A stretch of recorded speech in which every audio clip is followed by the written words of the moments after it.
Welcome in are student classes. बहुत ज़्यादा curies आ रही है कि मैम हमारे जो एग्ज़ामिनेशन है यूजीसी नेट का वो हम फर्स्ट अटेम्प्ट में कैसे क्लियर करें।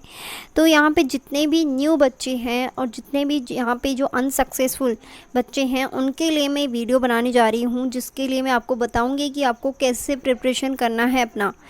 आपको फ़र्स्ट ऑफ ऑल क्या करना है, सभी बच्चों को यहाँ पे कम से कम एटलीस्ट आपके पास में 1 सॉल्वर्ड पेपर्स तो होना कंपलसरी है।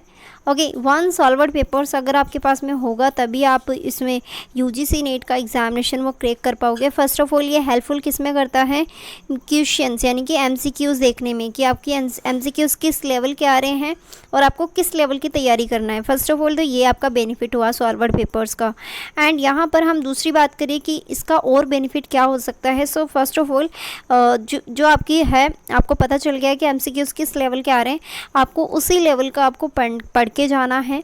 ठीक है, चाहे बुक हो, चाहे कहीं से भी आप पढ़ रहे हो, स्टडी मटेरियल ले रखा है या फिर आपने कहीं से भी पढ़ रखा हो, तो उसके आसपास ही आपको पढ़ के जाना है। एक दूसरी चीज़ आपको नोटिस करना है कि कौन से टॉपिक से पूछा जा रहा है क्वेश्चन अभी रिसेंटली, वो भी आपको इम्पोर्टेंट ध्यान में रखना है। दूसरी चीज़ यहाँ पे, तीसरी बात यहाँ पे ये है, सपोज़ दैट आपने कुछ भी टॉपिक क्लियर करा, सपोज़ दैट आपने ये यूनिट कवर कर ली पूरी, आपने 5-10 दिन का टाइम लगाया और आपने टीचिंग एप्टीट्यूड को पूरा ऑल ओवर कंप्लीट कर लिया है। अब आपको सॉल्वर्ड पेपर्स उठाना है और उनमें से जितने भी क्वेश्चन टीचिंग एप्टीट्यूड से पूछे गए हैं वो ऑल क्वेश्चंस की आपको प्रैक्टिस करनी है। मोर देन आपको 3 टाइम प्रैक्टिस करनी है। ठीक है ना, एक क्वेश्चन को आपको 3 बार रीड करना है और ऐसे नहीं कि आप उसको हैंड टू हैंड रीड कर रहे हो, नो वेज, आपको हैंड टू हैंड रीड नहीं करना है। सपोज दैट कम से कम मान लेते हैं 80 क्वेश्चन है, मतलब सॉल्वर्ड पेपर्स में 10 ईयर्स के सॉल्वर्ड पेपर्स आपके पास में होना चाहिए। अगर आपके पास नहीं है तो आप मुझे व्हाट्सअप मैसेज कर सकते हैं, लिंक है वो डिस्क्रिप्शन में मिल जाएगा। एंड यहाँ पर आपको कम से कम उसके 80 क्वेश्चन आपको लगाने हैं, ताकि आपको 80 क्वेश्चन हो गए ना, आप देख लो, आप ऑटोमेटिकली हो गए हैं 5 क्वेश्चंस। अगर आपकी 2 बार एग्जामिनेशन होता है साल में तो मानो 10 क्वेश्चन आते हैं आपके, है ना, 10 क्वेश्चन 8 सालों में कितने हो गए, 80 क्वेश्चंस हो गए आराम से। तो 80 क्वेश्चंस का आपको प्रैक्टिस करना है टीचिंग एप्टीट्यूड से रिलेटेड जितने भी क्वेश्चंस बने। आई होप कि आपका नेक्स्ट जो एग्जामिनेशन होगा उसके अंदर आपको कहीं ना कहीं वो क्वेश्चन देखने को मिलेगा ही मिलेगा, क्योंकि यहाँ पर रिपीट होते हैं, बहुत ज़्यादा क्वेश्चन ऐसे होते हैं जो रिपीट होते हैं, रिपीट होने के चांसेस बहुत ज़्यादा होते हैं। तो आपको क्या करना है, मोस्ट इम्पॉर्टेंट टॉपिक जो भी है आपको उनको रिपीट करना है और जितने भी क्वेश्चंस होते हैं उनको भी आपको डे बाय डे देखना है, उनको रिवीजन करना है। अब बात करते हैं यहाँ पे रिसर्च एप्टीट्यूड से। सपोज दैट आपने रिसर्च एप्टीट्यूड का पहले पढ़ लिया, तो रिसर्च एप्टीट्यूड से ऑल क्वेश्चन जितने भी पूछे गए हैं वो सारे के सारे क्वेश्चन आप एक नज़र में आप एक बार देख डालो, फिर उसको रिपीट करो, फिर उसके बाद में रिविज़न, जितना आप ज़्यादा रिविज़न करोगे आपके लिए उतना ही बेनिफिट होता जाएगा। और जितने भी अगर आपके न्यू वर्ड्स आपको देखने को मिले कि आपने कहीं नहीं पढ़ा, जैसे सैम्पलिंग हो गया, कहीं पे भी आपने न्यू वर्ड्स नहीं पढ़ा, तो वो न्यू वर्ड्स को आप जानने की कोशिश करें कि उसका मीनिंग क्या होता है, उसका एक्चुअल में मीनिंग क्या होता है, उसी से ही आपके क्या है क्वेश्चंस पुटअप होते हैं। और कंप्रेहेंसिव वाला जो टॉपिक है ये आपकी खुद सेल्फ स्टडी वाला टॉपिक है, जिसमें आप कितना ही पढ़ लो चाहे से, लेकिन आपको सिर्फ और सिर्फ प्रैक्टिस करने की ज़रूरत है। इसके अंदर प्रैक्टिस करने की ज़रूरत है, इसके कोई नोट्स नहीं होते हैं। ठीक है ना।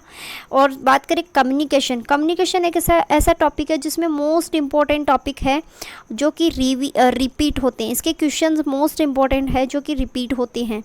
बात करें मैथमेटिकल, तो मैथमेटिकल में पोर्शन में आपको बहुत ज़्यादा क्या पढ़ना है मैं बता देती हूँ। यहाँ पे आपको पढ़ना है टाइम और डिस्टेंस, इससे भी पूछा जाता है, रेशियो और प्रोपोर्शन से भी क्वेश्चन पूछा जाता है, प्रॉफिट एंड लॉस से भी क्वेश्चन पूछ जाता है, इंटरेस्ट से भी आता है और एवरेज तो आता ही आता है। एवरेज का तो स्टार मार्क कर लेना, परसेंटेज भी आता है और लेटर सीरीज, कोडिंग, और ये सब आपके क्वेश्चंस आते हैं, तो इनको आपको मिस नहीं करना है।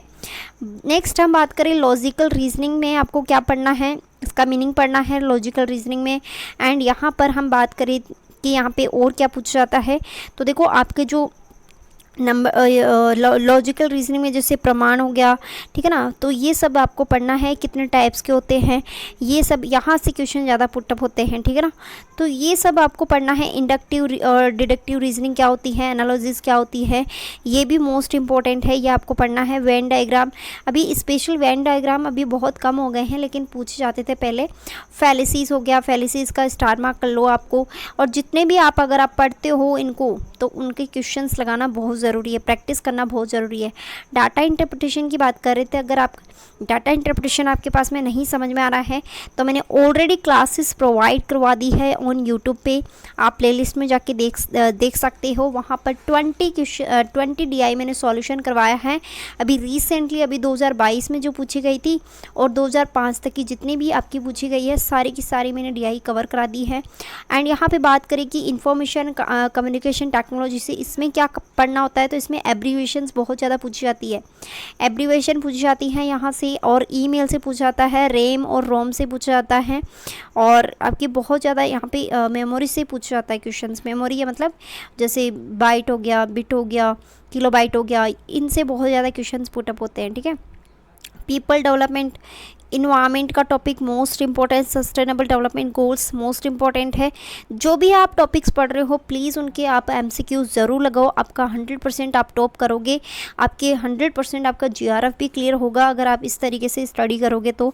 और नेक्स्ट अगर आप यहाँ पे क्या पढ़ना है आपको, पोलिटेंट मैंने पोलिटेंट पढ़ना है कि कौन सा पोलिटेंट आपके लिए हार्मफुल है, कौन सा है जो आपके लिए बहुत ज़्यादा हानिकारक है। यहाँ पे प्रदूषण पढ़ना है, प्रदूषण जितने भी हुए हैं, और नेचुरल हजार्डियस यानी कि जितने भी आपकी हजार्डियस है वो पढ़ना आपको, कितनी हानिकारक है आपके लिए गैसेस सारी की सारी, mitigations and strategies and environment यानी कि इन्वायरमेंट प्रोटेक्शन एक्ट आपको पढ़ना है, न्यू वाला भी पढ़ना है, पुराना वाला भी पढ़ना है यहाँ पे। और यहाँ पे Kyoto protocol, Paris agreement, international solar alliance, Rio summit, ये तो आपके एवरग्रीन टॉपिक है, इस टॉपिक को तो मिस करना ही नहीं है, बहुत ज़्यादा इंपॉर्टेंट है। नेक्स्ट हम बात करते हैं यहाँ पे unit number 10 is very important. यहाँ पे पॉलिटी से क्वेश्चन आता है, यानी कि एक का आपको क्वेश्चन आर्टिकल से देखने को मिल जाएगा, जिसमें institution of higher learning education ancient और oriented and value of education and environment education और पॉलिसीज़ एंड गवर्नेंस एडमिनिस्ट्रेशन, ये सभी आपको पढ़ के जाना है, this is the most important. और यहाँ से आपको MCQ ज़रूर लगाना है, अगर आप MCQs नहीं लगाओगे तो आपका क्लियर नहीं होगा, साफ साफ कह देती हूँ। अगर आप टॉपिक्स पढ़ने के बाद में यहाँ पे क्या रिवीजन करोगे, MCQs लगाओगे, तभी यहाँ पे आपका एग्जामिनेशन है वो क्लियर कर पाओगे आप।